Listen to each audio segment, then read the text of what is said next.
Hello friends, स्वागत है आपका let's get success by Sonu sir के चैनल पर। आज हम लोग जानेंगे क्लास 6 के ज्योग्राफी के फर्स्ट चैप्टर के बारे में, जिसका नाम है सौरमंडल में पृथ्वी। तो हम लोग जानेंगे सौरमंडल में पृथ्वी के बारे में कि सौरमंडल होता क्या है, सौरमंडल किसको कहते हैं, इसमें कितने ग्रह पाए जाते हैं, इसके बारे में हम लोग जानेंगे। आप पूर्ण चंद्र को लगभग 1 महीने में एक बार देख सकते हैं। यह पूर्ण चंद्रमा वाली रात पूर्णिमा होती है। 15 दिन के बाद आप इसे नहीं देख सकते हैं। यानी कि पूर्णिमा जो होती है, पूर्णिमा को हम लोग 15 दिनों तक ही देख सकते हैं और 15 दिनों के बाद हम इसे नहीं देख सकते हैं। आगे है, नए चंद्रमा की रात्रि या अमावस्या होती है ना, या तो पूर्णिमा। मतलब ऐसे तो नया चंद्रमा का जो रात होता है उसको हम क्या कहते हैं, अमावस्या कहते हैं। क्या कहते हैं, अमावस्या कहते हैं। सूर्य के अत्यधिक तेज प्रकाश के कारण रात के समय चमकने वाली वस्तुओं को हम दिन में नहीं देख पाते हैं। इसलिए नहीं देख पाते हैं क्योंकि सूर्य का रोशनी ज़्यादा होता है और रात के जो टिमटिमाते तारे हो गए या चंद्रमा हो गया, वो रहता दिन में भी है, लेकिन सूर्य के तेज प्रकाश के कारण हम उसे नहीं देख पाते हैं। सूरज, चंद्रमा तथा वे सभी वस्तुएं जो रात के समय आसमान में चमकती है उसको खगोलीय पिंड कहते हैं। क्या कहते हैं, खगोलीय पिंड कहते हैं। यानी कि सूरज, चंद्रमा तथा जितनी भी सारी वस्तुएं जो रात के समय में आसमान में चमकती है उसको हम खगोलीय पिंड कहते हैं। क्या कहते हैं, खगोलीय पिंड कहते हैं।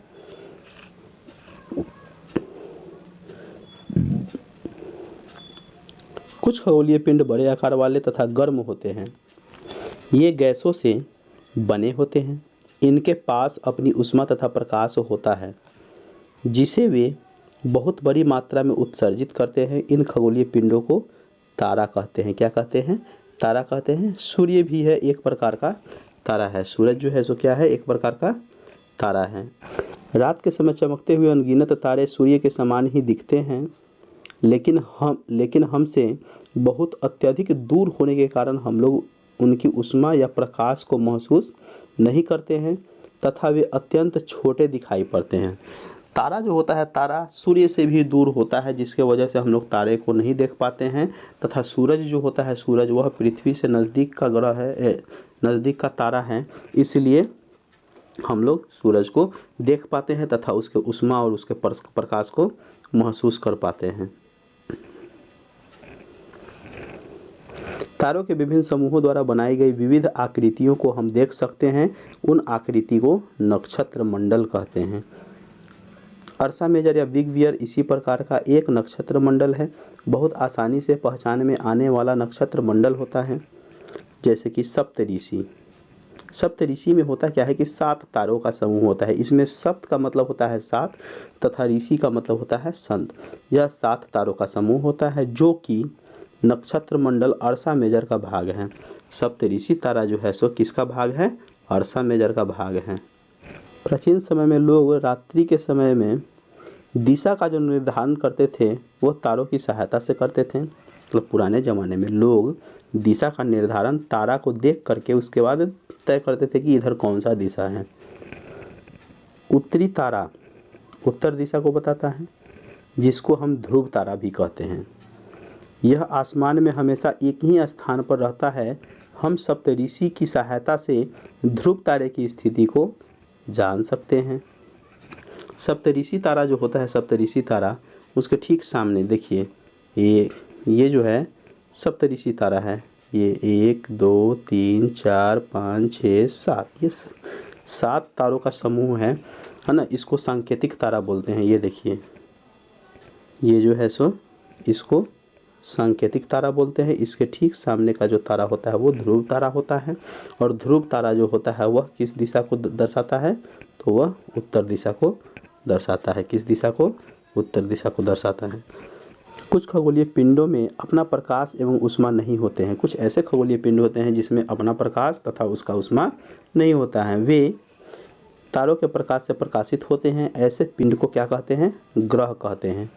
ग्रह, जिसे अंग्रेजी में प्लैनेट कहा जाता है, जो कि ग्रीक भाषा में प्लैनेटाइज शब्द से बना है, जिसका अर्थ होता है परिभ्रमक, अर्थात चारों ओर घूमने वाले। पृथ्वी जिस पर हम रहते हैं वह क्या है? ग्रह है। यह अपना प्रकाश एवं ऊष्मा जो है सूर्य से प्राप्त करता है। यानी कि पृथ्वी जो है, पृथ्वी जो होता है वो पृथ्वी के पास किसी प्रकार का नहीं मतलब प्रकाश है। तो पृथ्वी जो है सो क्या होता है, वह सूर्य से प्रकाश तथा ऊष्मा दोनों प्राप्त करता है। जो पृथ्वी के सबसे नज़दीक का तारा है, जो पृथ्वी के सबसे नज़दीक का तारा है यानी कि सूर्य जो है, सूर्य जो है सो क्या है, पृथ्वी के सबसे नज़दीक का तारा है। पृथ्वी जिस पर हम रहते हैं वह एक ग्रह है। यह अपना संपूर्ण प्रकाश एवं ऊष्मा जो होता है सूर्य से प्राप्त करती है। जो पृथ्वी के सबसे नज़दीक का तारा है ना, पृथ्वी के सबसे नज़दीक का तारा कौन है? सूर्य है। पृथ्वी को बहुत अधिक दूरी से जैसे चंद्रमा से देखने पर यह चंद्रमा की तरह चमकती हुई प्रतीत होती है।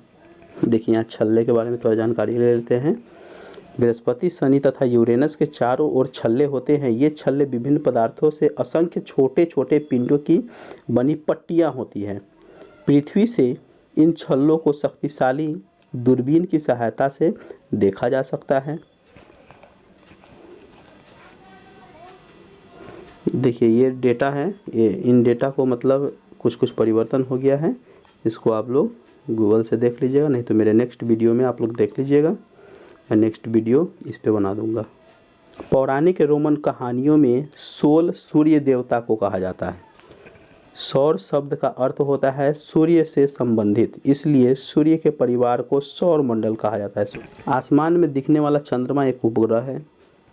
यह हमारी पृथ्वी का सहचर है तथा इसके चारों ओर चक्कर लगाता है। हमारी पृथ्वी के समान 7 अन्य ग्रह हैं जो सूर्य से प्रकाश एवं ऊष्मा प्राप्त करते हैं। उनमें से कुछ के पास अपने चंद्रमा भी हैं। अब पढ़ेंगे सौर मंडल के बारे में। तो सूर्य 8 ग्रह, उपग्रह तथा कुछ अन्य खगोलीय पिंड जैसे क्षुद्र ग्रह एवं उल्का पिंड मिल करके क्या बना है? सौर मंडल बना है। क्या बना है? सौर मंडल बना है। उसे हम सौर परिवार का नाम देते हैं, जिसका मुखिया कौन है? सूर्य है। जिसका मुखिया कौन है? सूर्य है। तो आइए हम लोग जानते हैं सूर्य के बारे में। ये सूर्य क्या है? सूर्य के बारे में जानते हैं। सूर्य सौर मंडल का केंद्र में स्थित है। सूरज जो है, सूरज सौर मंडल के केंद्र में अर्थात सौर मंडल जो है उसके बीच में स्थित है। यह बहुत बड़ा है एवं अत्यधिक गर्म गैसों से बना है। सूरज जो है सो अत्यधिक गर्म गैसों से बना हुआ है। इसका खिंचाव बल इससे सौर मंडल को बांधे हुए रखता है। सूर्य सौर मंडल के लिए प्रकाश एवं ऊष्मा एकमात्र स्रोत है। सूरज जो है प्रकाश मंडल के लिए एकमात्र क्या है? स्रोत है। स्रोत मतलब जैसे कि इसके अलावा दूसरा कोई नहीं है। ये हमारे सौर मंडल को प्रकाशित किए हुए रहता है तथा ऊष्मा भी प्रदान करता है। लेकिन हम इसकी अत्यधिक तेज ऊष्मा को महसूस नहीं करते हैं, क्योंकि सबसे नज़दीक का तारा होने के बावजूद यह हमसे बहुत दूर है। सूर्य पृथ्वी से लगभग 15 करोड़ किलोमीटर दूर है। सूरज जो है, सूरज पृथ्वी से 15 करोड़ किलोमीटर दूर है। अब जानेंगे ग्रह के बारे में कि ग्रह हमारे सौर मंडल में 8 ग्रह हैं। सौर मंडल में कितने ग्रह हैं? 8 ग्रह हैं। सूर्य से दूरी के अनुसार, जैसे सूर्य के दूरी के अनुसार, जैसे पहले बुध आता है, फिर शुक्र, फिर पृथ्वी, फिर मंगल, बृहस्पति, शनि, यूरेनस और नेपच्यून। ये जो है सो सूर्य से दूरी के अनुसार ग्रह हैं। सौर मंडल के सभी 8 ग्रह एक निश्चित पथ पर सूर्य के चक्कर लगाते हैं। ये रास्ते दीर्घवृत्ताकार में फैले हुए होते हैं। ये कक्षा कहलाते हैं। बुध सूर्य का सबसे नज़दीक का तारा है। मतलब बुध जो है, बुध सूर्य का सबसे नज़दीक का ग्रह है। अपनी कक्षा में सूर्य के चारों ओर एक चक्कर लगाने में इसे केवल 88 दिन लगते हैं। कितने दिन लगते हैं? 88 दिन लगते हैं। शुक्र को पृथ्वी का जुड़वा ग्रह माना जाता है। शुक्र जो है, शुक्र ग्रह पृथ्वी का जुड़वा ग्रह माना जाता है। क्योंकि इसका आकार एवं आकृति लगभग पृथ्वी के ही समान है। शुक्र ग्रह जो है, शुक्र ग्रह, उसका आकार जो है वह पृथ्वी के समान है और आकृति भी पृथ्वी के समान है। जानेंगे यहाँ कुछ तथ्य दिए हुए हैं। खगोलीय पिंडों एवं उनकी गति के संबंध में अध्ययन करने वाले खगोल शास्त्री कहलाते हैं, है ना। खगोलीय पिंड और उनकी गति के संबंध में जो कोई भी अध्ययन करते हैं उनको, यानी कि उन अध्ययनकर्ता को खगोल शास्त्री कहते हैं।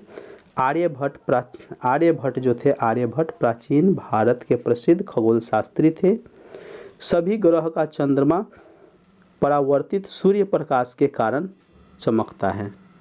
पृथ्वी के बारे में जानेंगे। सूर्य से दूरी के हिसाब से पृथ्वी तीसरा ग्रह है। आकार में यह पांचवा सबसे बड़ा ग्रह है। यह ध्रुवों के पास थोड़ी चिपटी होती है। यही कारण है कि इसके आकार को भू-आभ कहा जाता है। भू-आभ का अर्थ होता है पृथ्वी के समान। भू-आभ का मतलब होता है पृथ्वी के समान। प्रकाश की गति लगभग 3 लाख किलोमीटर प्रति सेकंड है। इस गति के बावजूद सूर्य के प्रकाश को पृथ्वी तक पहुंचाने में लगभग 8 मिनट का समय है। यानी कि जीवन के लिए अनुकूल परिस्थितियां संभवतः केवल पृथ्वी पर ही पाई जाती है। पृथ्वी न तो अधिक गर्म है और न ही अधिक ठंडी। यहाँ पानी, वायु उपस्थित है, जिसके वजह से पृथ्वी पर जीवन संभव है, जो हमारे जीवन के लिए आवश्यक है। वायु में जीवन के लिए आवश्यक गैस जैसे कि ऑक्सीजन मौजूद है। इन्हीं कारणों से पृथ्वी सौर मंडल का सबसे अद्भुत ग्रह कहा जाता है। कि पृथ्वी को ही सौर मंडल का सबसे अद्भुत ग्रह कहते हैं। पृथ्वी को हम क्या कहते हैं? नीला ग्रह कहते हैं। पृथ्वी को क्या कहते हैं? नीला ग्रह कहते हैं। नील आर्मस्ट्रांग पहले व्यक्ति थे जिन्होंने 20 जुलाई 1969 को, कब? 20 जुलाई 1969 को सबसे पहले चंद्रमा की सतह पर अपना कदम रखा था। चंद्रमा के बारे में अब थोड़ा जान लेते हैं। हमारी पृथ्वी के पास केवल एक उपग्रह है चंद्रमा। इसका व्यास पृथ्वी के व्यास का केवल 1/4 है। हमारी पृथ्वी के पास केवल एक उपग्रह है जो कि है चंद्रमा, और इसका व्यास पृथ्वी के व्यास का केवल 1/4 ही है। यह हमसे लगभग 3,84,400 किलोमीटर दूर है। अब आप पृथ्वी से सूर्य एवं चंद्रमा की दूरियों की तुलना कीजिए।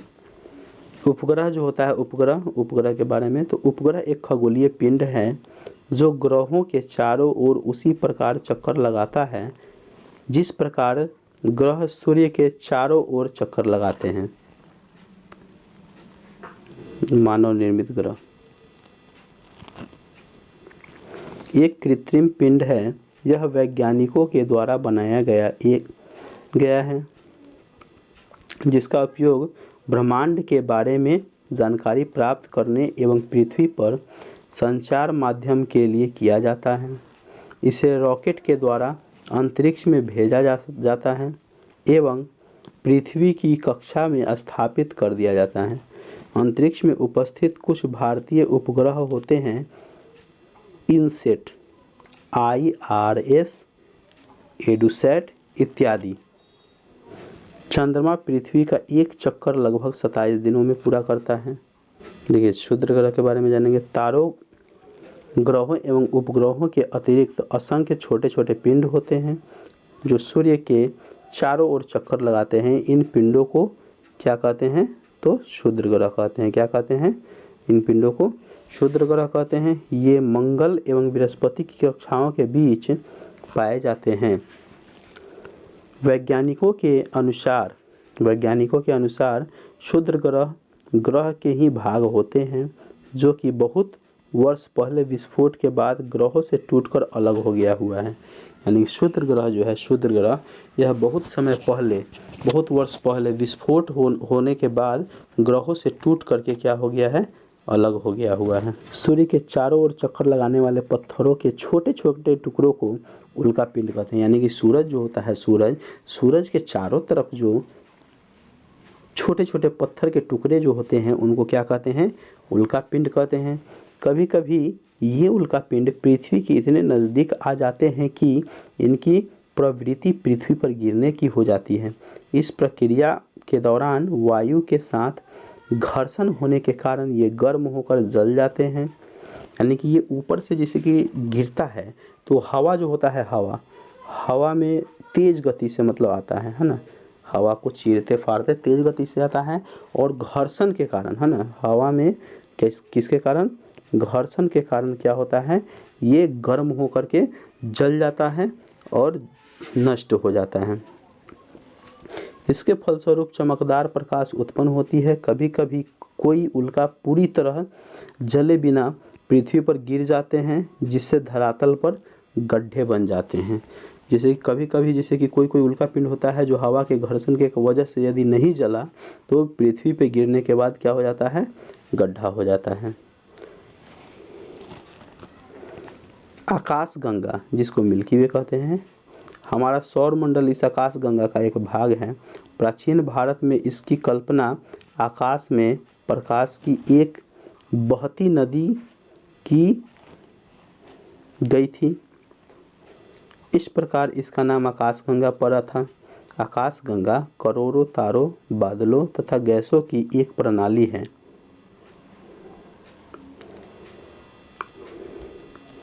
लाखों आकाश गंगाएं मिल करके ब्रह्मांड का निर्माण करती है। प्रश्न बनेगा कि ब्रह्मांड का निर्माण कैसे होता है? तो क्या कहेंगे? लाखों आकाश गंगाएं मिल करके किसका निर्माण करती है? तो ब्रह्मांड का निर्माण करती है। किसका निर्माण करती है? ब्रह्मांड का निर्माण करती है। तो ये अध्याय हमारा खत्म हो गया।